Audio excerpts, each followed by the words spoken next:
Hey everybody, welcome to another Fun in 5.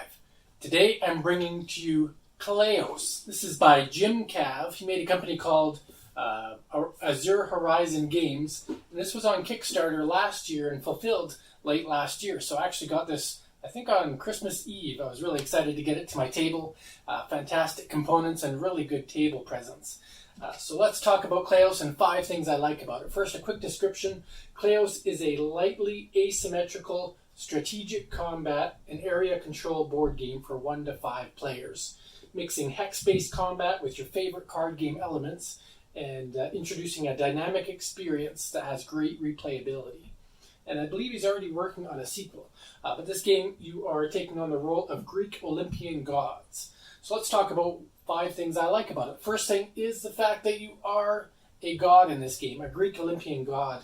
If we look at some of the names of the gods, I had it here just a minute ago, but we have Ares, the god of war, Artemis, goddess of the hunt, we have Athena, we have Hermes, and we have, forgive my pronunciation, Dionysus, I'm not sure on that one, but either way, there's 5 gods to choose from, and each of them has different levels of complexity and interesting things. But just the fact that you get to be these gods and then control minions and monsters in a beautifully thematic game, that's the first thing I like about it, is the concept, the theme, and the way it's all integrated in this game.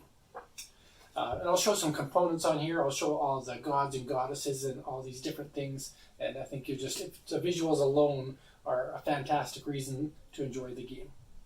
But the second thing I like, and again, I'll show this on the screen, is the component quality is absolutely stellar. Whether it's the miniatures that come with the game, there's 5, 1 for each god, because the god deserves to have a miniature, or the little Spartan-like tokens for each player. They all look the same, but they're different colors for each player. Whether it's some marble dice with the etched engravings on it, just 3 different icons. It's either blank, swords, or the favor of the gods there.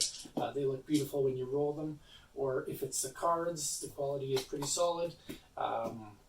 The little folding boards, the board itself, the chits, it's all very, very good quality. And I should mention as well the insert, and I'll show that a close-up on the screen here of how the insert works. But everything just goes in here so nicely, because with each of these gods they have a little component for the mini, and then on top of the mini you put on the token and you put in their little Spartan warriors, and it all just fits in there nicely. There's a spot for the dice. So when Jim and his team were deciding on how to produce this game, they just did a fantastic job with the quality of the components. I was really pleased to see it when it got to my table just over Christmas there, and I've looked at it a couple times since, played it twice, and just really enjoy the quality that the game brings. Third thing I like is the asymmetric characters. So you each get to be gods, but as I mentioned before, those gods have different complexities. So if you're playing as Hermes, they might be a little bit easier than if you're playing as the god of wine or the god of liquor or whatever god he is, Dionysus. I believe the easiest gods to play with are supposed to be Artemis and Ares, and then it gets more complex after that. And they give you a little guideline of how those different gods play out. But not only is the god asymmetrical and has its own little power, but you also get a deck of cards with each god. So each god has a special deck of cards. Some of them are duplicates within their deck, but they're all individual between the gods. So nothing in Artemis's deck will match what's in Ares' deck, or will match what's in Hermes' deck. And I think that's a great component. And you play with only some of these each game, so every game will play out a bit different, because you may only play with half of the god's deck throughout a game. So you won't always see everything that they have to offer. And then they kind of offset that individuality or that asymmetry. Each player plays from a common set of fate cards. So there's a lot of creatures you're going to have that are same and kind of equal level playing field, but your individual abilities and minions that you have in your own special deck are what makes the game asymmetrical, and I think that's really cool. You're all going towards the same goal of trying to get the most glory over the course of 5 days, but how you get there could change, because you may have special things that earn you extra glory, or they give you advantages when you're trying to earn glory in certain ways. The fourth thing I like is the epic minion deck. So if you have any familiarity with this theme or this concept of game, you may recognize creatures like Cetus or the Nemean lion or Andromeda.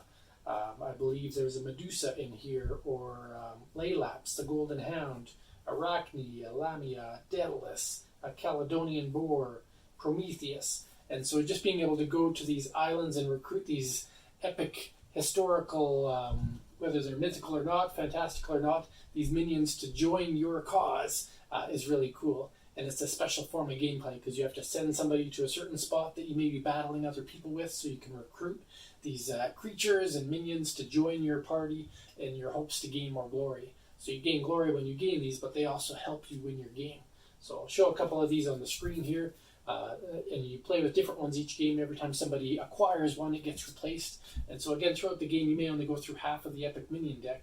And so every game, you're going to see some variability in what that has to offer. But I really like the fact that just brings in more of that theme into the game every time you play it in different ways. It's really neat. And then lastly, I like the character actions mechanic. So you'll see in front of me there's a board. It says I have space for 4 different minions plus my champion minion. So part of your individual asymmetrical deck is you have a special minion that is a bit stronger or kind of suits your play style as that god more than anything else. But what you see on the board here, and again I'll zoom in, but each character each turn, or each of these minions each turn has 2 actions that they can do. So they can move to an adjacent space for an action, they could attack somebody adjacent to them for an action, on the same location, or they could recruit from here for an action. So in a single turn, each one of my minions gets 2 actions. So my turn may actually consist of 10 different actions based on having 5 of these different things filled.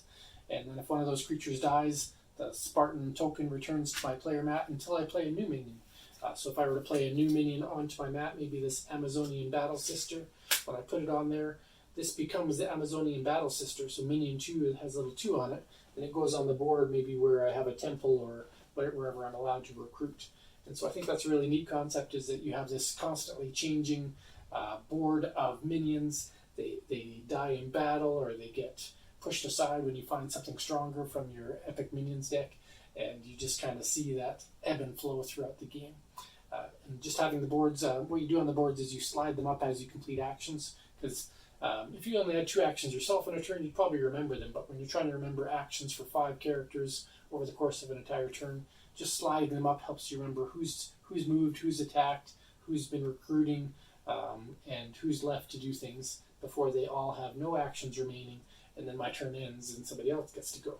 So I really like that mechanic, very visual on the board, and gives you a lot of control over what each of your characters are doing on the map in a very kind of clean way. So there you have it, 5 things I like about Kleos, this very dramatic, visually stunning looking board game. I think Jim and Azure Horizons did a fantastic job bringing this together. If you check out their Kickstarter page, you'll see that they're very active in the comments and very thoughtful about the feedback that was given by their backers. And I believe they even have a solo mode, which I haven't tried yet, that you can go to their website, and he's creating special modules just to play it in solo mode, kind of like a thematic character development type of sessions, which I think is another great way to take advantage of what's an already beautiful game. If you've played Kleos, or if you've liked what you've seen here and want to say something about it, I'd love to see what you have to say in the comments. And as always, thanks for watching. Have a great day.